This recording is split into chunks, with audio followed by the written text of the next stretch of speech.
Okay, so this is going to be the last section that I talk about in this lecture. Or wait, I think I might have two more. So isotopes. So now we're kind of really diving into the structure of the atom. Okay, so we know the nucleus is where all the mass is. The nucleus is made up of protons and neutrons.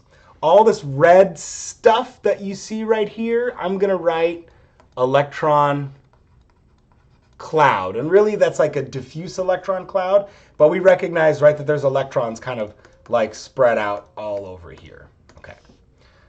Well, can I do 11 spots? 1, 2, 3, 4, 5, 6, 7, 8, 9, 10, 11. There's 11 electrons. Okay, so we're going to use sodium as an example here. All right. And as it turns out, as these folks discovered, there are different flavors of atoms. So I'm going to say isotopes, and I like to call that a different flavor of an atom.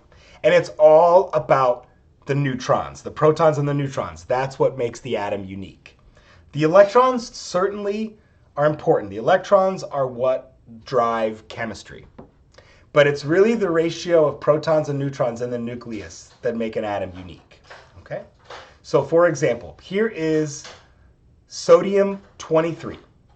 What is that 23? That 23 is the mass number, and it goes in the upper left superscript. Okay? That number 23 is the number of protons and neutrons. So 11 plus 12 equals 23.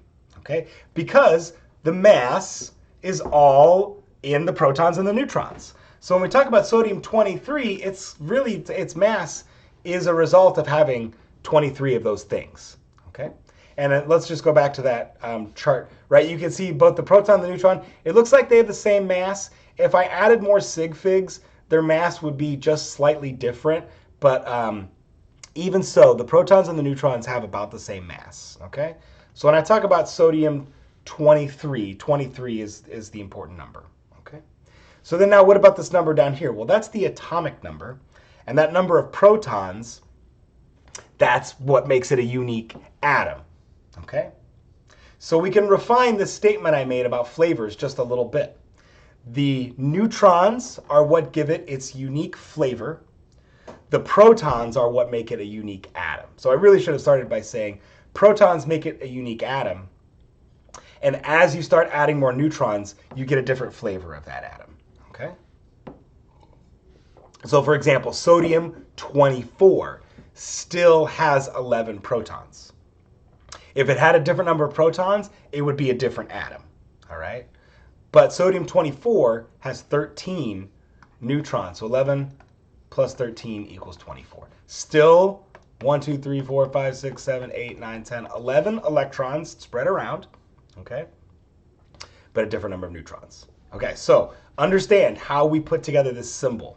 Mass number, left superscript. Atomic number, left subscript. Atomic number gives us the number of protons. Mass number gives us the number of protons plus neutrons. We don't have a number here telling us how many neutrons. So what we need to do is say 23 minus 11. So that means it would have to have 12 neutrons. Similarly with sodium 24, 24 minus 11, 24 minus 11 gives me 13 neutrons, okay?